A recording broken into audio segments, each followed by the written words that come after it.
အားလုံးမင်္ဂလာပါမချခင်နိုင်ပိုင်းအတွင်းလေးမှာအင်မတန်စိတ်လှရှားပွေရကောင်းတဲ့ရင်ခုန်စရာကောင်းတဲ့2026ခုနှစ်သစ်ကိုဝင်ရောက်လာတော့မှာဖြစ်ပါတယ်2026ခုနှစ်အတွင်းမှာထာဝရဘုရားခင်ထံတော်ဘာမှအသစ်တော်ကောင်းချီးမင်္ဂလာများတန်ရှင်သောဝိညာဉ်တော်တကူနဲ့ဘုရားခင်ရဲ့လမ်းပြခြင်းများကိုအားလုံးပေါ်တက်ရောက်ပါစေလို့ဆုမွန်ကောင်းတောင်းလိုက်ပါတယ်အားလုံးကို Happy New Year ပါလို့နှုတ်ဆက်လိုက်ပါတယ်အရောက်စီတိုင်းကိုဘုရားခင်ကောင်းချီးပေးပါစေ Happy New Year 2026ခုနှစ်တကူကျူဆိုပါရယ်လူဟောင်းအားကိုထားခဲ့ပြီးတော့မှအသစ်တော်အသက်တာနဲ့ကျူဆိုကြပါစို့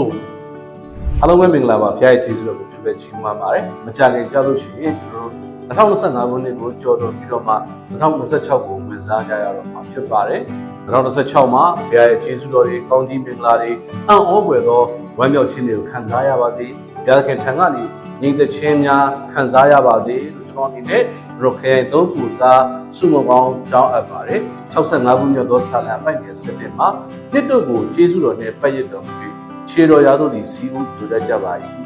မိတ်ဆွေရဲ့အသက်တာမိတ်ဆွေရဲ့မိသားစုအသင်းတော်မှအစမြန်မာပြည်ကြီးမှာဘုရားခင်ရဲ့ကျေးဇူးတော်များပတ်ရခြင်းကိုခံစားရပြီးမှတို့မြန်မာပြည်ကြီးကြွယ်ဝဖို့အတွက်မိတ်ဆွေရဲ့အသက်တာကြွယ်ဝဖို့အတွက်ဘုရားရှင်သူပဲကောင်းချီးပေးပါစေ